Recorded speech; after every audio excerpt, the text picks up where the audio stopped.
Hey guys, this is Lewis. Welcome back to Stoned 8 Problems. So on today's episode, I wanted to go ahead and speak about one of the most influential men to have ever lived. Honestly, I want to name my firstborn son after this man, and his name is Augustus, the first emperor of Rome. His real name is Octavian, which I want to name my son. I'm not going to name my son Augustus. That means the revered one, and that's way too religious for a man like me. But yeah, I feel like this man deserves his own episode. I've been reading a little bit more about him. I've known about him, obviously, but for some reason, I've been more interested in finding out more about his policies and how he and his political savviness and what he needed to do in order to accomplish the goals that he was able to accomplish throughout the course of his life. Because he is one of the most important, or the most important ruler. You know, no other emperor behind him, after him, was worth his soul. Measured up to what he was able to pull off, because he really understood how government really should work. Not even Marcus Aurelius, the philosopher king, and things of that nature. I think the only person that is as influential was Alexander the Great. You know, Alexander the Great brought the Hellenization of the world and brought the end of the Persian era, Persian Empire that was ruling for centuries, with the Achaemenid Empire and, you know, Xerxes, the main guy from the movie 300 and things of that. And, you know, Augustus Octavian Gaius Julius Caesar, which was his official name after he was legally adopted by Julius Caesar, his great uncle. The man was I guess you could say, a victim of circumstance. Not a victim, but he definitely took advantage of the situation, the political upheaval that was transpiring in Rome for centuries. Rome was notorious for its absolute neglect on civil issues. You had the social war, where it was literally a war that could have been easily averted, a 4-year-long conflict where so many people had to die, just because Romans didn't want to give citizenship to the other Italians. Same Italians who go to war with them, their allies, they didn't want to give them citizenship. And at the end, guess what? They gave them citizenship. So it was a waste of fucking time. And during this time is when a lot of people are making the comparisons between modern America and Rome, the Republic Rome, where people are using their political offices in order to advance their own careers, in order to advance their own wealth. And that's what's going on in Rome. Rome, they neglected problems. They just thought problems were just eventually going to go away and they'll work themselves out. And that was obviously not the case. You know, with the social war, people like Marius and Sulla really came to the forefront, became the two big powers. And Sulla was the first man to ever walk into Rome with 5 legions, install himself as dictator, write prescriptions, really change legislation, implemented the cursus honorum, a whole bunch of crazy shit. But he set the precedent for what Julius Caesar would do, and what his great nephew would do, which is because with the Marian reforms, his opponent, which is really ironic, basically professionalized Rome. I mean, the Roman legions, you know. It became a conscript army, not a municipal, no, something with I apologize, but it was no longer based on property, because, you know, before that, you had to have a certain amount of property in order to enlist in the army, because you had to pay for your own fucking shit. But with the conscript, with the Marian reforms, as they're called, it became conscript army. You served for a whole lot longer, but the state was going to be able to provide with you the equipment that you needed in order to serve in the fucking legions. But with that coming into play, and with the example displayed by a man such as Sulla marching on Rome, it really highlighted the fundamental flaw of all this, is that the legionaries were not loyal to the state. They were not loyal to Rome itself. No, the power of Rome lay outside of Rome. It lay with the generals. It lay with the people that were promising them booty, not literally booty. You know, like war booty, treasure, money, property after they retired, because that was a huge problem. You know, a lot of these veterans were coming back broke as fuck. and having to give up their land and stuff like that. So this was, so the generals were promising to resolve a lot of the issues that they were going to face once they retired. And that was brazenly displayed by the March of Sulla, you know. And after that, you had the great Caesar Civil War, how he crossed the Rubicon with the 13th Legion in 49 BC, and how he fought Pompey and you know, and stuff like that. Like, obviously, I'm trekking through a whole lot of shit. Please check that era out. It's absolutely quintessentially fucking important to be able to understand this. I'm just not going to be able to do it. First of all, I know my shit, but it's going to be way too long of a lecture. I'm not Terra Caesar historian. I'm not going to pull off a 4-hour lecture. But definitely check that out.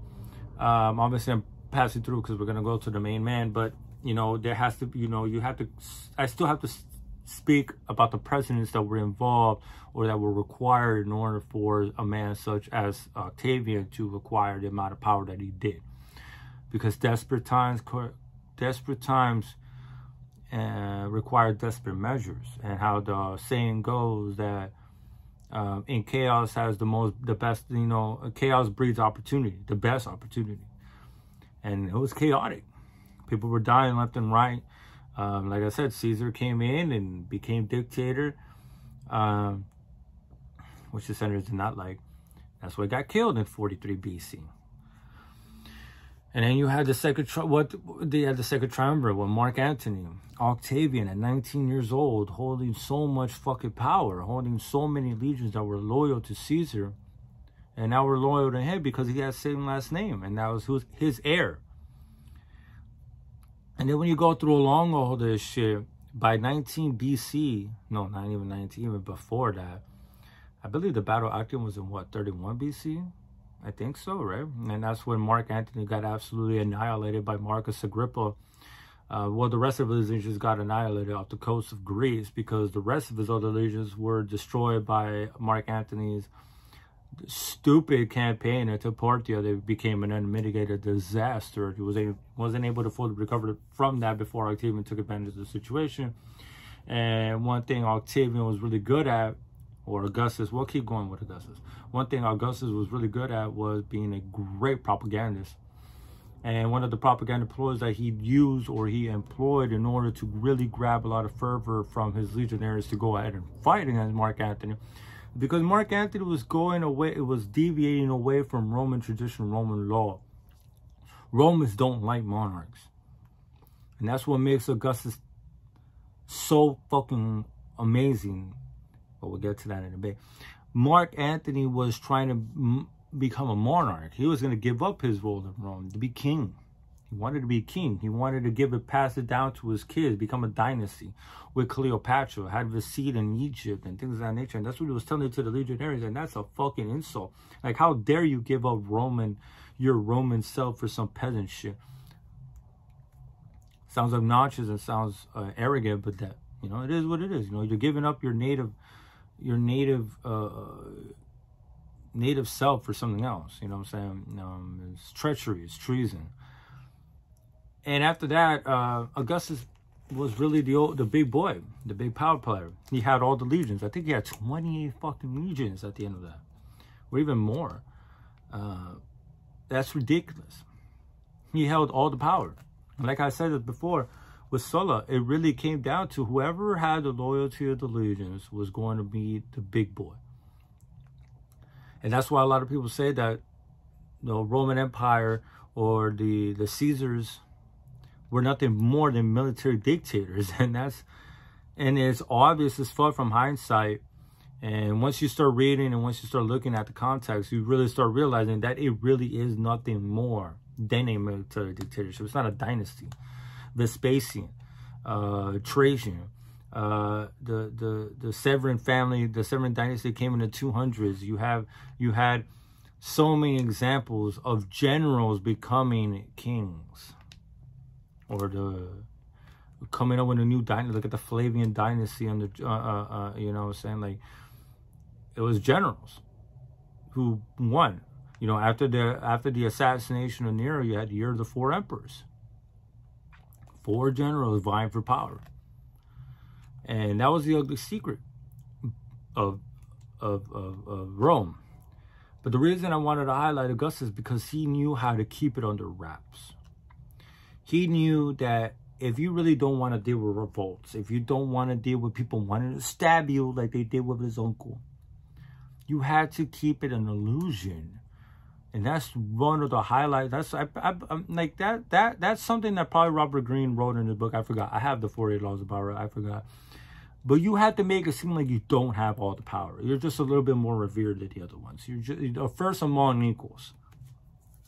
And that's what he did. Because after that, he held all the power. He had control of all the legions. He was the only one paying the legions. So it became this circular thing. Like, the Senate knew that they had to appease to Augustus, because if they didn't appease to Augustus, bad things were going to go down. All you had to do was call up his legions, and who was going to fight him if he had control of all the military. And then they legalized it. They made it official with the Maius Imperium, which made him commander-in-chief, which gave him the legal power to appoint governors, to appoint commanders. And obviously, he's only going to give legions to people who are loyal to him. But he still kept it under wraps. He didn't make it so brazenly obvious by holding all these fucking offices like the praetor or fucking tribune or consul or censor or pontifex maximus. Things like that. Like, he didn't have, or dictator for life, because like I said before, Rome didn't fuck with monarchs in the Hellenistic Greek fashion. They don't like that. That's why the Senate was around for so long. It was so long because it was just an illusion. But he had it, and people, I say no one was worth his salt because he knew how to play it so fucking well. He knew that even if there's a loyal opposition, you know, people that really don't like him, he's still going to hand out awards to everybody. He's still going to hand out consulships. He's still going to hand out, you know, high political offices, even to people he doesn't really like. But to spread the love around, to spread the love around, to spread the awards around, so he doesn't hog all of it, and it doesn't seem so heavy-handed and so fucking brazenly obvious that he's the one in power. And that's really the best way to do this. And he shows that. It's just no one else behind after him was as politically savvy, or didn't really see it as he did. Because like I said, I forgot the name of the emperor, his first name, but his last name was Severus. And that's all I remember, because it's a pretty cool last name. He literally told his sons, like, yo, like, the opposite happens later. He literally told his sons, like, oh, fuck the Senate, fuck everybody else. Make sure you have the loyalty to the legions, make sure they're taken care of. Because that's where the power lay. But during this time, Augustus really was able to reform a lot of social issues that we had before. You had a lot of dislocations. You had a lot of broken land with all these goddamn civil wars going back to back to back. And with the centralization of power, he really had no other enemy. There was no one else to fight him. So he was actually able to do shit. He was actually able to reform things. And he was and you know, like I said, he was able to transform the Roman Republic into the Pax Romana, Roman peace, Roman Empire, the Patria of Patria, which is the father of the fatherland. I know my enunciation is probably butchering the shit out of me. I'm not well versed on Latin, but I know Patria, Patrias, or whatever is called father of the fatherland. That's highly prestigious. And to be called Augustus, the revered one, you know, that's basically saying, the Senate is saying that, oh yeah, you're our benefactor. You're the best. You're the one that's making sure that we're all in peace. Because he was able to end the civil war. He was able to end the constant battle, the constant struggle, and the constant decimation of the Roman population, because people fighting all the goddamn fucking time. And he was able to end that. And he was able to really construct Rome for what it was with the help of Marcus Agrippa. But really able to pull off a lot of great shit. And he created the office of princeps, which is basically a monarchy in the Roman fashion, or a military dictatorship. It doesn't, you know, depending on how you want to address it. You know, but, you know, with all his savvy, at the same time, it really highlights the biggest flaw of monarchy. And that's, you can't guarantee that your heirs or your subsequent heirs are going to be competent enough to pull it off. because to be a Roman emperor, you had to, it's a very unique situation. Like I said, you had to keep up the illusion with the Senate to make sure you don't have any backstabbing or any treachery and conniving shit going on the home front. Make sure everybody's happy, you know. Keep everybody in line. Obviously, it still has to go down to the point that, you know, everyone knows that you're the one behind it all. You're the man behind the curtain. You're the man pulling the strings. But to not make it so obvious where it becomes a huge problem and you start really a real serious opposition starts growing against you. And he was able to do that. But he did create the fundamental flaw. Like I said, the office of princeps is a very difficult job. You have to appease to a lot of people. You have to really know the intricacies of the Roman Empire that was fucking vast and huge and multinational, multi-ethnic. You know, it fucking went from Britain all the way to fucking Syria at the height of its power. It's a whole lot of square miles. And that's a whole lot of square miles before there was airplanes and emails and phone calls. It even went all the way to Judea, which is Jerusalem, obviously. But it's just for all of his shit. It really does highlight that monarchy really doesn't work because of the fact that, you know, with a man such as him, he's able to he just casts just a huge ass fucking shadow. And he unfortunately outlived his heir, or his chosen heir, Marcus Agrippa, which one can say that if it wasn't for Marcus Agrippa, Octavian wouldn't have become Augustus. That's how important that man was. But he died before Augustus, and Augustus had to fucking go with Tiberius.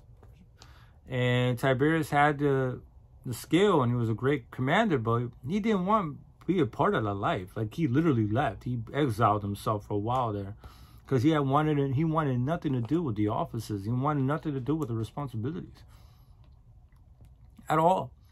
And when he became emperor or princeps, he wasn't even in Rome. He was on some island off Italy having orgies and doing crazy shit, according to some people. You know, and then when he died, Caligula came into play, the mad emperor. And then after him, you had Nero, which is the Antichrist in the Bible. Because that guy was fucking crazy. He married a fucking eunuch, bro. A eunuch. He did some really weird shit. His own mom killed him. Imagine that. But it just shows you that you could be this great person, but your heirs are going to be abysmal. And that's highlighted so many times. Look at Charlemagne, the father of Europe. The first man that, after the first man to centralize power in Europe after the fall of the Roman Empire. And as soon as he died, the whole Carolingian Empire just went kaput. Because his sons couldn't keep it. Couldn't keep it together. They started killing each other. It's just, you know, he was able to pull off amazing things, Augustus. And he was able to really keep peace. And finally be able to calm everything down after there's just so much battling and so much battling. But he really set the precedent. You have the military. You can do whatever the fuck you want. And that's literally how it transpired until the very end of it all. You know, there was great kings like Marcus Aurelius, and you had the 5 good emperors where, you know, you had Vespasian, Nerva, Vespasian, Trajan, Marcus Antonius Pius, and then Marcus Aurelius. No, the 5 good emperors dubbed by Niccolo Machiavelli, but Vespasian and Trajan were generals. Nerva appointed Trajan as his heir because he knew that Trajan was the strongest general and he had the biggest army and he had the biggest prestige. Vespasian, same thing. Marcus Aurelius wasn't born into it, but all he did was conflict. And he, like I said, you have to have control of the legions, and that's why, unfortunately, it became a military dictatorship, and it caused a whole lot of serious problems, like the crisis of the 3rd century, where you have plagues and political unrest, and Rome even broke up into 3 different kingdoms at some point. You know, just generals vying for power, vying for power, vying for power, vying for power, vying for power, vying for power. The the nature of Rome itself really came in, and it really was brought to the forefront in a very ugly manner, because Roman tradition was really all about war and conquest, and that's why the beginning of the year was always March, which is named after the Roman god Mars. But it became this ugly cycle, and that's why Augustus, yeah, he did great things, but he didn't stop what really destroys monarchies. You know, whether it's a military dictatorship or not, it's just unstable, especially when it's required to be the biggest and strongest man around. He was savvy. He was, like I said, he was able to keep everybody in check by keeping everyone happy, not making it brazenly obvious that he's the one that counts. Like, he was just trying to make it as hard as possible. Like, oh no, I'm just the first among equals. I'm just a senator like everybody else. I just have a little bit more prestige than everyone. I should just be listened to a little bit more because I've done more. I've held more offices. I'm called the Patria Patria. I'm the Pontifex Maximus, which was religious leader. I am the Maius Imperium. You know, I'm the commander-in-chief. I should just be listened to a little bit more, but I'm just like everybody else. Other people behind them really didn't see the positive effects that avenue would entail. But I just want to talk about him because, you know, there really has been no one else like him. And he ruled for so fucking goddamn long. Way longer than he thought he would, because he was a very sickly man. From a very early age. A lot of people actually gave him shit, like Mark Antony, because he was always sick all the time. In all the major battles, he was sick. He wasn't a great military commander or anything like that, which is one of the biggest things that you needed to have in order to be successful in Rome. A great military commander. And he wasn't. He had Marcus Agrippa for that. You know, I just wanted to talk about him. Like I said, it's not going to be a profound lecture. There are people more qualified than I am, and there are books. I have a book about Augustus from Adrian Goldsworthy. Check that book out. It is fucking fantastic. I'm watching lectures about him now on YouTube from Terraces the Historian and Kings and Generals and biographics. There's just not enough that you can learn about this man. Because, you know, he set the precedent for the Roman Empire that was going to hold on for centuries to come, and whose influence still resonates to this day. So, just give my little quick thoughts about it. So, thank you guys so much for watching and listening, and please don't forget to like, subscribe, and consider subscribing if you have not done so already. Till next time, guys. Peace.